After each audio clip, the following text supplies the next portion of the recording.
Quero cumprimentá-los na graça, na paz e na bênção que vem do Senhor Jesus. Amém? Amém. É bom estar aqui novamente, rever irmãos e irmãs, poder conhecer outros e partilhar um pouco da palavra de Deus. Quero externar meu carinho pelo pastor Marcelo. Nossa amizade tem se fortalecido a cada tempo e tem sido gostoso construir esse relacionamento. E numa liberdade, de geração um pouquinho diferente e ter a liberdade de falar dos nossos sonhos ministeriais. E agora ele morando mais perto aqui, está mais fácil ainda, né? Que gostoso. Queridos, dentre vários sentidos que nós temos, por exemplo, o do tato, a audição, os 5 sentidos. Eu gostaria de convidar você a pensar comigo um pouquinho sobre a visão, os olhos, o olhar humano, o olhar que temos sobre todas as coisas. Por isso eu convido você nesta noite a pensar um pouquinho comigo que existem olhares diferentes para as coisas. Por exemplo, existem olhares que são olhares machistas. Como tem. Como tem gente que quer analisar o mundo a partir do seu machismo, da sua forma de interpretar as coisas e acha que aquela é a única possível de se ter. Mas existem também olhares que são olhares femininos. Gostaram da sombra? Caprichei. São olhares a partir do jeito feminino de ser e que interpreta de forma um pouco diferente as coisas. Mas não existe só isso.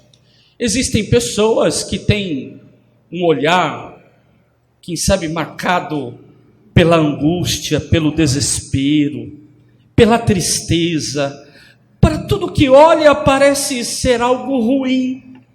Parece não ser possível encontrar esperança, porque tudo está obscuro, mal. Existem outras pessoas que têm olhares marcados pela esperança.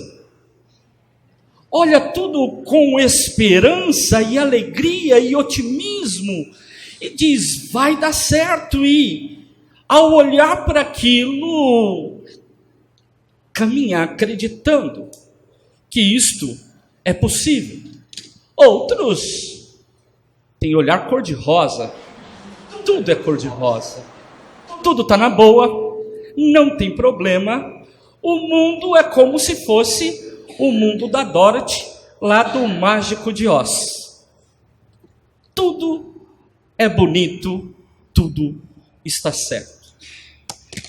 Existem outros tão materialistas que o seu olhar é marcado por aquilo que pode ganhar, levar em conta. O mundo capitalista é marcado por isso. Tempo é dinheiro e eu não posso perder tempo, porque eu quero dinheiro. Então, há muitas possibilidades de olhar. Há muitas formas de se observar as coisas. Porém, eu gostaria aqui de fechar um pouquinho essa ideia de olhar que eu quero propor a vocês nesta noite. Eu quero falar sobre o olhar a partir do amor. Eu acho que este olhar do coração, o olhar do amor, ele é importante, mas de repente nós descobrimos que existem N possibilidades de se amar. Uma possibilidade que nós temos de falar do amor, e aí a cultura que nos propicia isso, é a cultura grega, porque ela vai dizer, olha, existem 4 palavras que nos ajudam a entender âmbitos diferentes sobre o amor. E uma delas, eles vão dizer, existe um amor que é o amor filéu. E este amor filéu é o amor de amigo. Este amor filéu é o amor daquele que quer criar juntos uma história, pessoas que criam uma certa empatia e querem conviver. Está bom para você? Ah, está bom para mim. Que legal a nossa amizade. E este é o amor filéu. Porém, também é possível falar de que exista uma outra forma de amor, que é o amor estorgê. O amor estorgê é o amor consanguíneo, é o amor de pai para com os filhos, é o amor de irmãos, é o amor entre a família. É aquela mãe que mesmo o filho fazendo coisas erradas, prejudicando alguém, ela diz, mas é o meu filho e eu o amo. Este é o amor estorgê. Também essa cultura fala sobre uma outra forma de amor, amor eros. É o amor de onde, em português, nós tiramos algumas palavras como erótico. O amor eros é definido por um filósofo lá da antiguidade, chamado Platão, como o amor desejo. Eu amo aquilo que eu desejo ter, e por isso eu deposito toda a minha energia em amar o que eu gostaria de ter. Por isso, quando uma garota ou um garoto está muito apaixonado por algo que parece ser inatingível, nós usamos a expressão amor platônico. Já ouviram isso? Está vivendo um amor platônico. É um amor do desejo, porque para Platão, quando você consegue realizar o seu desejo, você deixa de amar. Mas eu não quero falar sobre amor filéu, amigo. Não quero falar sobre amor estorgê, que é o de família. E também não vim aqui falar sobre o amor eros, que é o amor paixão, desejo. Eu gostaria de compartilhar com vocês uma outra forma de amor, que é o amor ágape. Ele é um amor muito maior, ele é um amor grande, um amor que vem de Deus e que perpassa por mim e alcança o outro, perpassa por você e alcança o outro. Por isso falar deste amor que é capaz de amar, e amar com o amor de Deus. E este amor é diferente. Agora, eu não quero falar só deste amor enquanto um amor que estamos definindo conceitos. Eu quero avançar um pouco, e aí eu gostaria de partilhar com vocês que meu desejo nesta noite, pastor Marcelo não tinha visto nem a gaveta que eu usei. Eu quero usar aqui um exemplo de uma profissão. Não sei se temos aqui conosco alguém que seja da área da enfermagem, mas para mim, uma das profissões que mais fala de cuidado, de um olhar cuidador, é do enfermeiro, da médica, do médico, que cuida de pessoas. Mas eu não quero falar só do cuidado do enfermeiro e do médico, eu quero avançar com você. Eu quero falar sobre o enfermeiro, a enfermeira, o médico, mas que está ungido por uma graça divina para servir o seu próximo. Por isso, fique atento ao que eu quero partilhar com você, porque eu vou falar de um amor grandioso, de quem serve, mas serve ungido pela graça de Deus, a sociedade a qual vive. E para isso eu te convido a uma leitura bíblica, e quem sabe hoje uma leitura diferente, e eu vou pedir ajuda. Você vai acompanhar comigo a leitura de Atos capítulo 3, só que não abra a sua Bíblia. essa leitura vai ser diferente hoje. Eu quero que você acompanhe a leitura do texto, mas enxergando a possibilidade do que tenha acontecido naquele episódio. Ouça e veja o que aconteceu com Pedro, João e aquele coxo. Pedro e João estavam subindo ao templo na hora da oração, a hora nona. Estava sendo carregado para a porta do templo chamada Formosa. Um aleijado de nascença que ali era colocado todos os dias para pedir esmolas aos que entravam no templo. Vendo que Pedro e João estavam para entrar, pediu-lhes esmola. Pedro e João olharam bem para ele e então Pedro disse: Olhe para nós. O homem olhou para eles com atenção, esperando receber deles alguma coisa. Disse Pedro: Não tenho prata nem ouro, mas o que tenho isto lhe dou. Em nome de Jesus Cristo, o Nazareno, ande.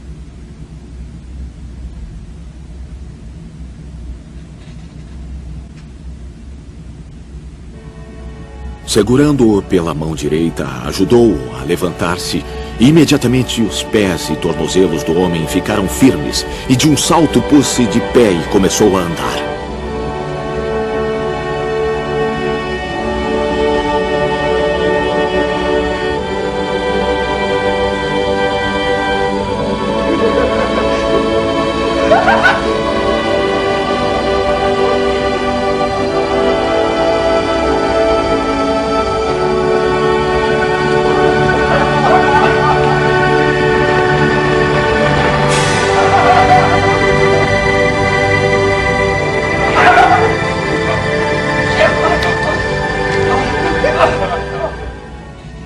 Depois entrou com eles no pátio do templo, andando, saltando e louvando a Deus.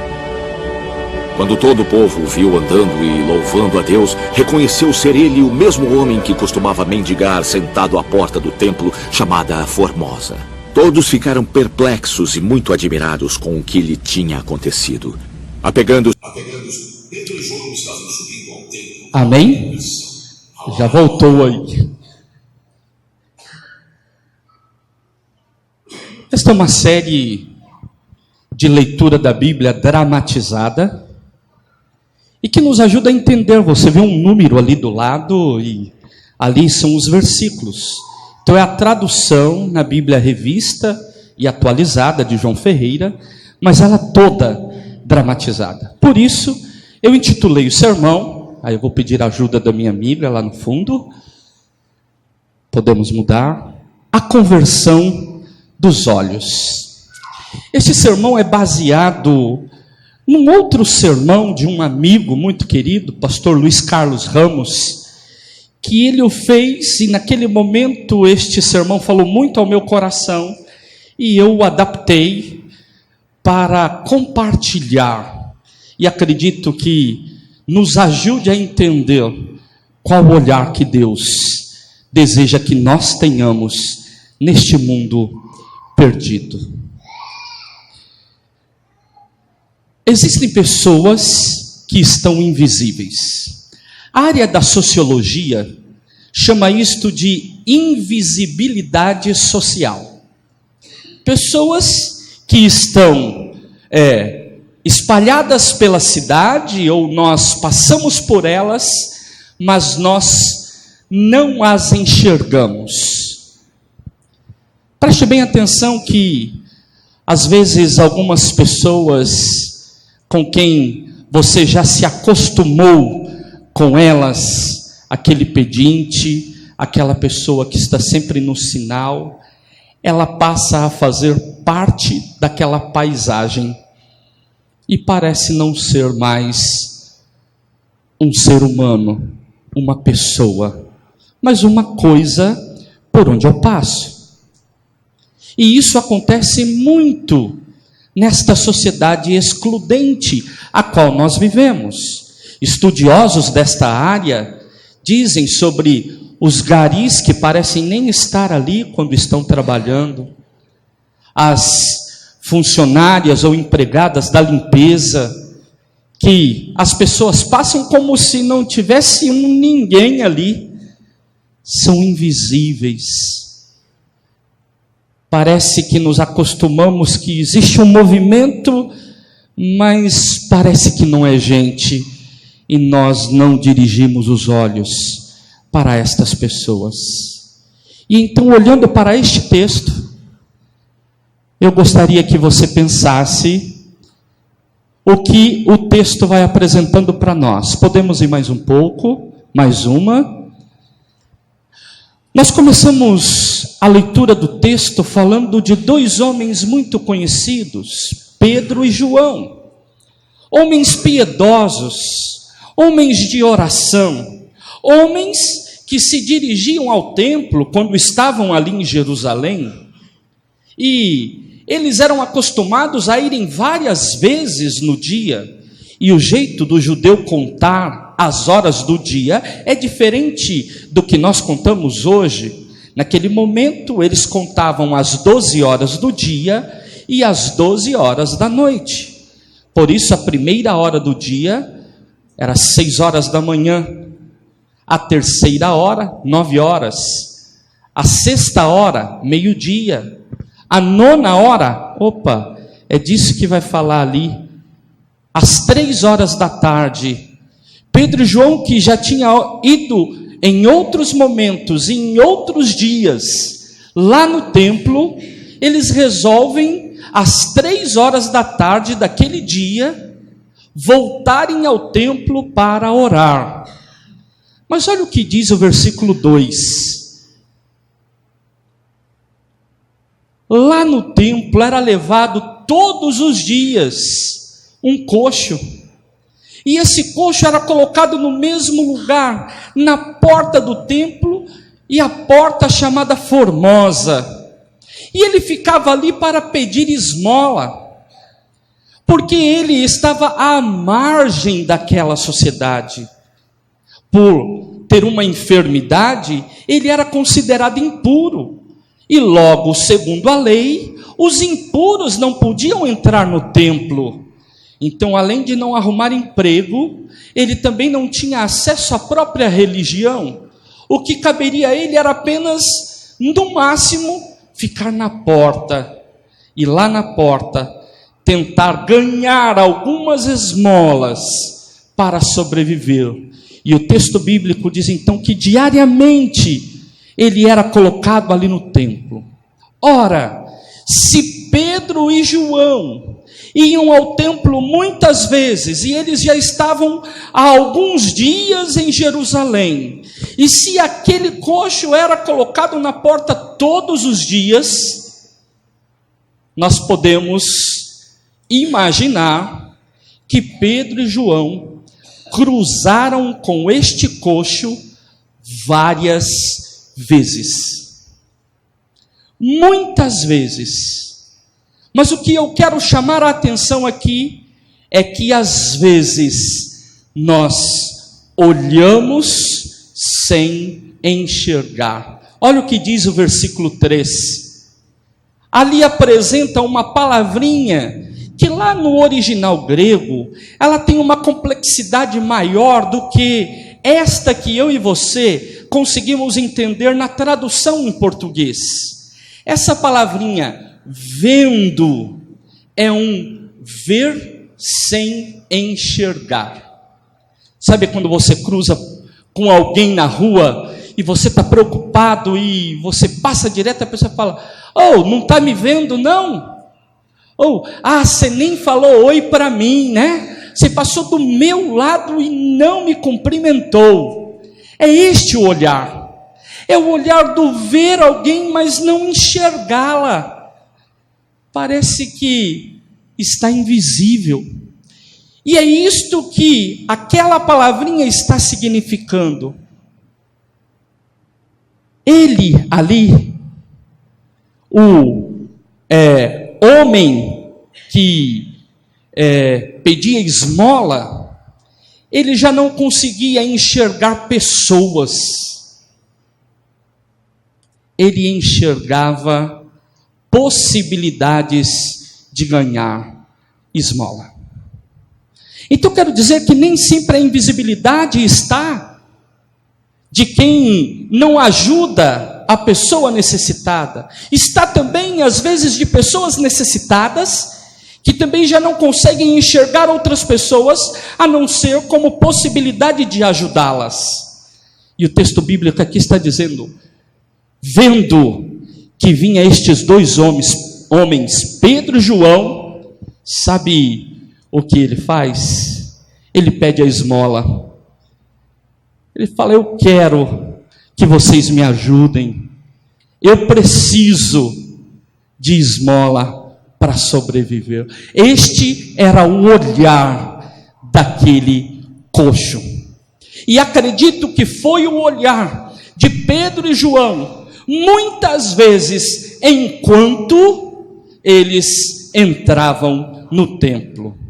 Mas, versículo 4, diz que naquele dia, Pedro e João, quando passaram por ele, aí vem uma outra palavrinha que é sinônimo de olhar, de ver, que lá na língua grega significa olhar e enxergar de verdade, mas que em português foi traduzido por fitando-o, ou seja, olhando firmemente para a pessoa, enxergando a pessoa.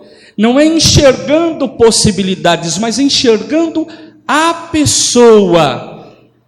Então este Pedro, que muitas vezes passou desapercebido por aquele coxo, naquele dia, ele passa e enxerga.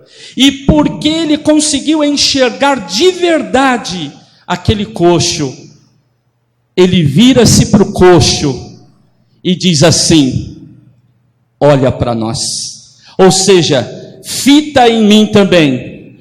Olha profundamente em mim também. Presta atenção no que eu vou te falar. Ou seja, a mudança do olhar de Pedro convida ele a chamar aquele coxo para olhar nele também. E olhar firmemente para ele. Mas olha o que o versículo 5 nos diz: que este homem olhou, mas continuou olhando, olha que jeito, olhando de forma interesseira. Ele queria ver se ganhava a esmola. Mesmo Pedro dizendo para ele: olha para mim, olha para nós, esse coxo, essa pessoa continuou olhando e falou: o que eu vou ganhar destes homens? Será que eles vão dar uma esmola gorda para mim? E aí, o que Pedro tem que fazer é explicar quem ele era. Olha o que diz o versículo 6. Pedro, sabendo que o olhar dele era um olhar interesseiro, querendo ganhar esmola, a primeira coisa que Pedro fala é: tira esse olhar de mim. Ouro e prata não tenho. Ele deixa claro: se o teu olhar para mim é o olhar de quem quer levar uma vantagem, receber uma esmola, eu não tenho. Mas aí vem... A língua portuguesa é maravilhosa, né? Assim como todas as línguas, mas quando a gente vai compreendendo a língua pátria da gente, e a gente aprende assim, a grande importância de uma adversativa, uma conjunção adversativa, a gente descobre como num discurso ela tem um peso muito grande, porque ele diz assim: ouro e prata não tenho. Então parece que o mundo daquele coxo caiu, né? Falou: então o que você quer comigo? Estou pedindo, você não quer me dar. Mas sempre quando você coloca essa conjunção adversativa, significa que o segundo período da frase, ele é mais forte do que o primeiro. Então quando você faz uma afirmação, coloca uma adversativa, Significa que o que você vai colocar para frente pode contradizer aquilo, mas é muito mais forte, muito maior. E olha o que é que Pedro diz: eu não tenho ouro, eu não tenho prata, esse teu olhar não vai dar certo. Mas, essa é a adversativa, mas, porém, contudo, entretanto, todavia, gente, ele diz assim: em nome de Jesus, o Nazareno, levanta. Ali na dramatização é legal que coloca o João assustado, né? Na hora que o Pedro fala, o João, né, na dramatização ali, a Bíblia não fala nada, mas é uma dramatização. O João leva um susto, fala: o quê? Mas, gente, olha que beleza. Esse olhar se converteu. Por quê? Porque aqueles que não conseguiam enxergar o coxo começaram a enxergar. E aí tiveram autoridade para dizer: olha para mim e me enxerga também, porque eu tenho uma coisa preciosa que vai fazer bem para você. E aí, quando essa coisa preciosa é anunciada, e que eu quero dizer para você, pode ser anunciada verbalmente, ou através do nosso testemunho. Existem ações que falam bem mais alto do que a nossa voz. Por isso, quando chamamos alguém para olhar para nós precisamos ter clareza do que vamos mostrar. Quem nós vamos mostrar? O que é que nós vamos mostrar? E Pedro mostra algo, que é a fé que pode mudar a vida daquele homem. Mas, gente, que maravilha! Os olhos se converteram, levaram as mãos de Pedro a se converter. Porque diz o texto, vamos continuar, que Pedro toma o coxo pela mão. Não foram só os olhos. Pedro vai para a prática. Ele estende as mãos para aquele coxo. Ele acredita que aquele coxo vai se levantar. Tem uma ilustração que eu lembro de ouvir quando eu era criança, do pastor da igreja que minha família frequentava. Ele dizia que uma determinada igreja estava orando porque estava faltando chuva e a lavoura estava sendo toda perdida e aquele povo estava clamando, precisando de chuva, e aí eles iam fazer uma vigília.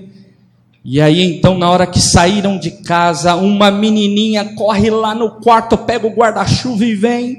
A mãe fala: menina, para que esse guarda-chuva? Tá vendo? Não chove, não estão pedindo para chover, não chove, você vai carregar guarda-chuva? Ela fala: mamãe, nós não estamos indo orar para chover? Às vezes nós somos assim.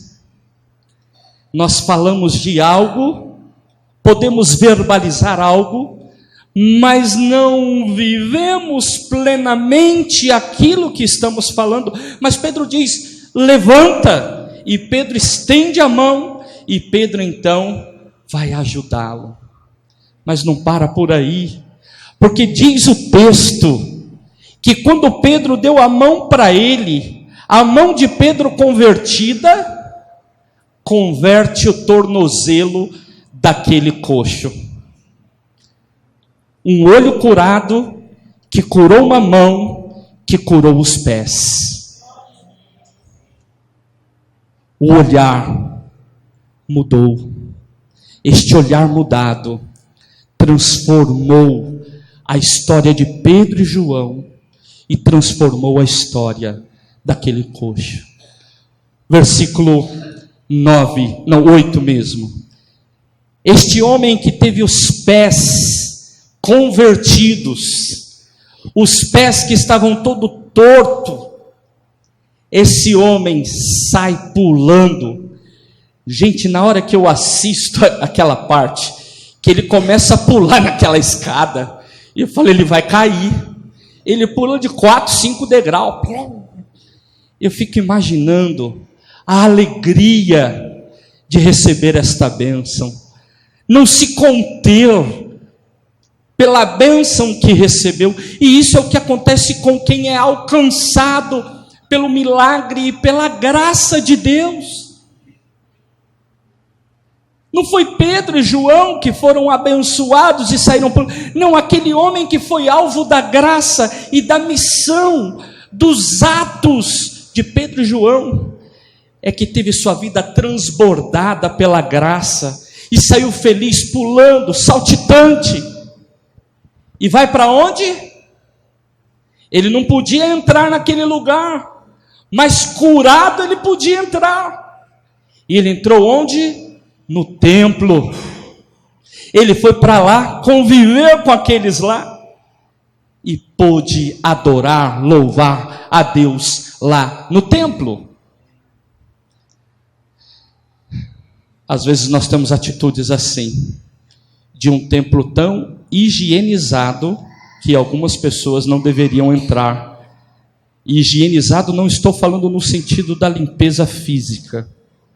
Nós temos outras formas de fazer a nossa seleção, de sermos seletivos de quem deva vir ou não frequentar uma igreja. Versículo 9. Todas as pessoas viram o que aconteceu. Todas as pessoas. Aquele homem saiu gritando aos 4 cantos. Ele foi para o templo, ele falou, ele saiu para a rua, ele falou... Ele saiu falando daquilo. É a experiência do novo convertido. Quando você viveu essa experiência do primeiro amor, você se lembra de como você era. A gente fica até meio bobo, não é verdade? A gente fica bobo, a gente não sabe falar de outra coisa senão da nossa paixão, daquele momento, daquela maravilha.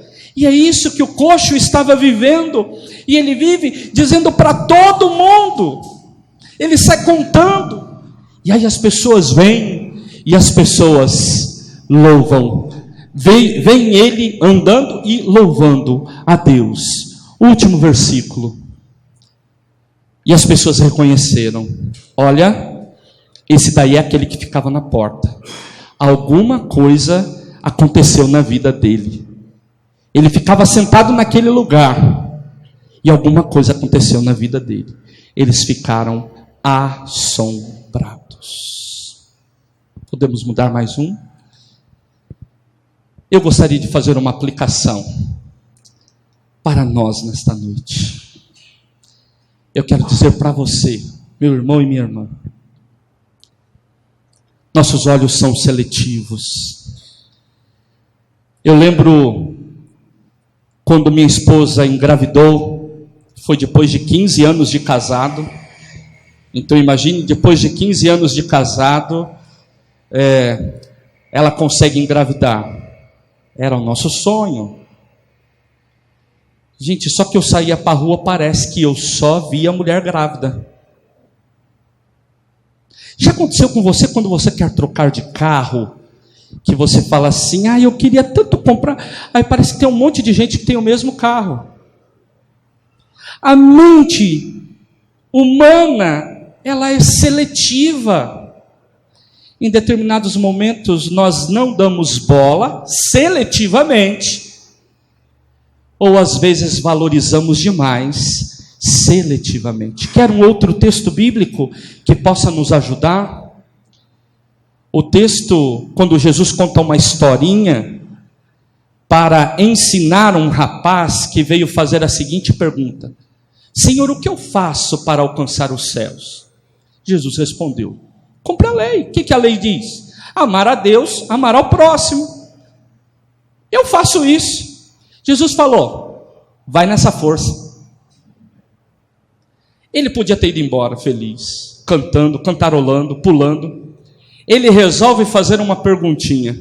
Qual foi a pergunta dele? Quem é o meu próximo? E aí Jesus fala: senta que lá vem a história. E conta uma parábola, a parábola do bom samaritano, dizendo: olha, um homem vinha caminhando, ele estava na estrada, salteadores o pegaram, machucaram, ele ficou semi-morto, e dali a pouco passou alguém que era lá do templo, passou um crente firme lá do templo, só que quando viu, não viu direito, ou não viu como pessoa, passou de largo, foi embora.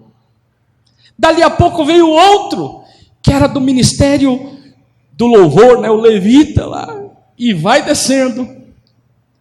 Na hora que bate o olho, fala, dá a volta. Aí diz o texto que um samaritano, alguém que não era muito valorizado do ponto de vista religioso, considerado uma pessoa não grata pelos judeus, Jesus disse: esse homem foi lá, curou as feridas, colocou aquele que estava semi-morto em cima do animal, levou ele para a hospedaria, deu lá a oportunidade dele se recuperar um pouco, mas precisou ir embora e disse: olha, se precisar de mais alguma coisa, você pode cuidar dele, que quando eu voltar por aqui, eu te pago. E aí Jesus, ao invés de responder a pergunta do rapaz, que qual era mesmo? Quem é o meu próximo? Jesus não responde, Jesus faz outra pergunta, e qual é a pergunta que Jesus faz?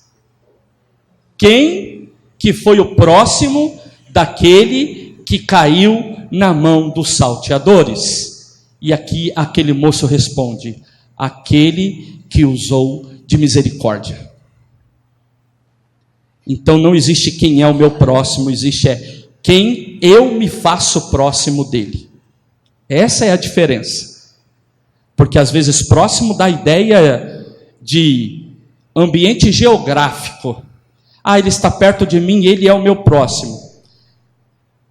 Na sociedade da tecnologia hoje, parece que inverteu. Os próximos geograficamente estão muito longe, porque os que estão muito longe geograficamente estão perto através dos nossos pequenos aparelhos de comunicação. E aí então, estar próximo depende de quem se coloca para aproximar-se do outro.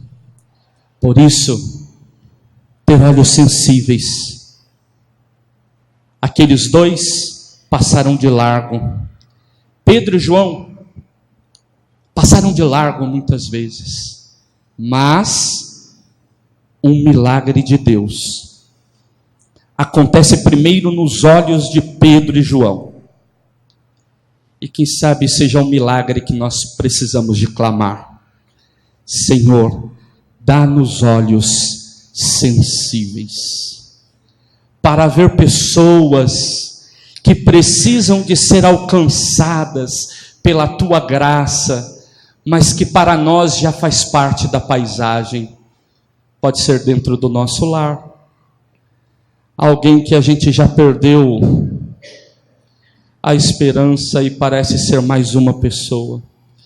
Pode ser um vizinho, pode ser um colega de trabalho, pode ser pessoas com quem nós cruzamos. Eu não sei. Quem sabe você saiba mais. E se não se lembra, quem sabe o primeiro pedido é: Senhor, faça-me lembrar das pessoas que estão invisíveis a mim, ou que eu tenho tornado elas invisíveis.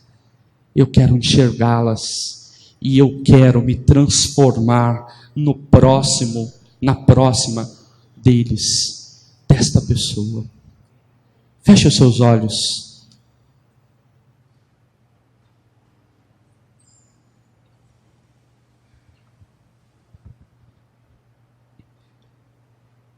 Nossa igreja, depois de muitos anos, ela foi abençoada com um reconhecimento, que foi o reconhecimento da autonomia dela. Somos uma igreja autônoma.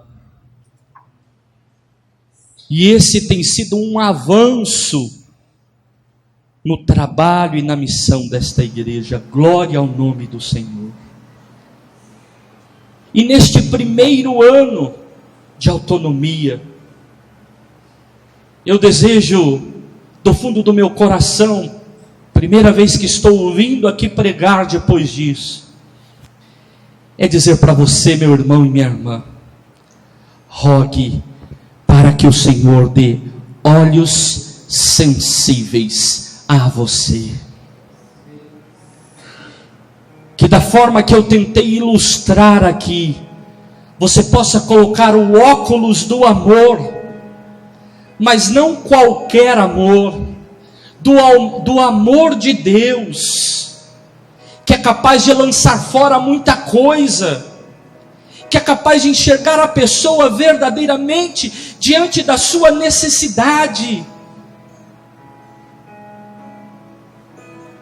Rogue para que Deus dê intrepidez para você, intrepidez para falar, intrepidez para agir, que você tenha uma vida que possa mudar a leitura de outras pessoas. Eu creio piamente que a conversão dos nossos olhos, através das nossas atitudes, que podemos dizer a conversão das nossas mãos, estendidas aos necessitados, possa fazer com que os pés de muitas pessoas se convertam ao Senhor. Eu e você podemos dizer: Senhor, faça este milagre em mim, porque eu quero ser instrumento para que o milagre da conversão aconteça com outros. Existem muitos símbolos na vida dos cristãos. Dentre eles, um dos símbolos é nos aproximar diante do altar de Deus. Eu gostaria de convidar você, se você assim desejar, a vir ao altar, juntamente comigo, porque eu também desejo ver os meus olhos curados, sarados, sensíveis. Se você assim desejar, de forma simbólica, não significa que a oração é mais forte no altar, mas de que nós estamos nos rendendo e dizendo: Senhor, eu quero este milagre na minha vida espiritual. Eu quero este milagre no meu ministério. Saia do teu lugar, venha ao altar e nós vamos orar juntos.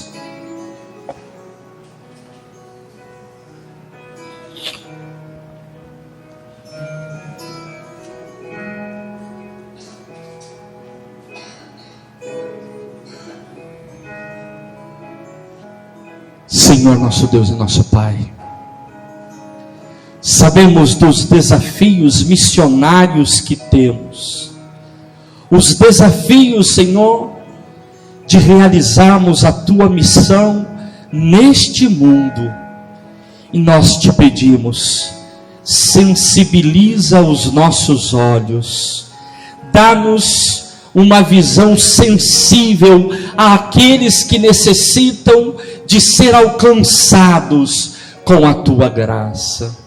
Nós queremos enxergá-los, queremos vê-los verdadeiramente, compreender as suas necessidades, mas não só isso, queremos ter autoridade moral, autoridade espiritual, unção vinda dos céus, para estender as nossas mãos a estas pessoas e ajudá-las a se levantarem, a serem resgatadas, ó Deus, para uma vida contigo. E Pai, pela fé nós cremos que estas pessoas, tendo oportunidade, poderão decidir se querem ou não receber a tua graça. Mas nós, Senhor, queremos fazer a nossa parte, lutar pelos resgates destas vidas e destas pessoas. Queremos como pessoa, queremos como família, queremos como igreja plantada neste bairro, queremos fazer a tua missão. Por isso oramos no nome de Jesus, no nome daquele que vive e reina para sempre. Amém e amém, ó Deus. Amém. Ide em paz, volte para o seu lugar, sabendo que é Deus que realiza uma obra na tua vida. Eu quero terminar com uma ilustração. Dizer para você, há uma ilustração que para mim ela é muito marcante. Ela se encontra num livro chamado Aconselhamento Pastoral, de Howard Clinebell, que ele conta a história de um posto de salvamento. Havia numa certa costa marítima um posto de salvamento. E lá uma equipe muito boa em realizar a sua missão. E quando algum navio, algum barco naufragava, eles eram competentes para resgatar essas pessoas lá do mar. Mas numa determinada noite, salvando um navio muito grande, pessoas que experimentaram aquele cuidado, aquele salvamento, ficaram tão apaixonados por aquele posto, que disseram: nós vamos ficar aqui, porque essa proposta de vida é muito boa. Só que foi passando o tempo, estas pessoas começaram a dizer: este posto é muito tosco, muito simples, chão batido. Vamos colocar um piso aqui no posto. Mas se vamos trocar o piso, precisamos fazer a parede nova. E aí como é que vai fazer isso se não fizer uma nova laje? E lá começa parede, piso, telhado. Mas espera aí, olha a nossa mobília. As pessoas chegam, ficam nessas macas frias. Vamos aqui construir alguns quartos com colchões, camas. E eles chegam num momento tão difícil, vamos fazer uma sala de estar, para que eles... E aí se envolveram tanto nesse projeto que não dava tempo de ir lá no mar resgatar as pessoas, porque a nossa tarefa aqui é muito grande. E aí eles propuseram contratar uma equipe, terceirizar este trabalho, este ministério. E aí começa uma discussão entre eles, porque alguns dizem: não, espera aí, a nossa razão de ser é salvar as pessoas lá fora. Não, mas olha aqui, nosso projeto, não. E aquela briga na administração, na reunião deles, na assembleia, quando aqueles que tinham condições de sustentar tudo aquilo disseram: olha, nós estamos fazendo o melhor aqui. Se vocês estão interessados em ficar indo lá no mar, fazendo essas coisas, trazer aquele povo tudo molhado, que pisa aqui no carpete, faz as coisas, faz uma bagunça aqui nesse lugar, vocês saem daqui e vão montar posto de vocês em outro lugar. E aí eles foram. Chegaram lá no outro lugar, montaram o posto, simples, e as pessoas começaram a ser salvas e de repente acontece a mesma coisa. Gente que gosta do projeto do posto e começa a vir e quer arrumar melhor o posto, quer cuidar do lugar onde as pessoas ficam, e dali a pouco assembleia, briga, separação. Se vocês querem ficar, sai daqui e monta outra. E assim foi acontecendo. Conta-se que naquela costa marítima hoje existem vários clubes e nenhum posto de salvamento.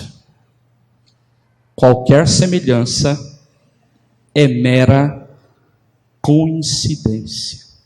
Deus te abençoe. Obrigado, pastor. Vamos ricamente. Pode ficar aqui. Fique em pé, queridos. Vamos orar.